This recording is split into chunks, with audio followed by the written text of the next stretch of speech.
Kumilos na kami, kayo hindi pa. Puro kay dada ng dada.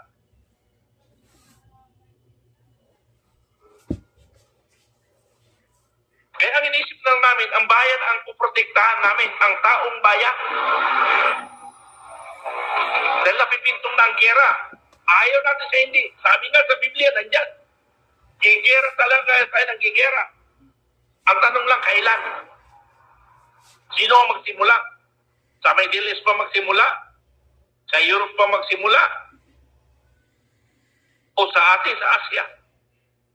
Hindi nga natin alam eh. Pag once may pumutok at may mga superpower na nagka-pakialaman, sigurado na, labo-labo na tayo. Andiyan yung Japan. Andiyan yung Taiwan.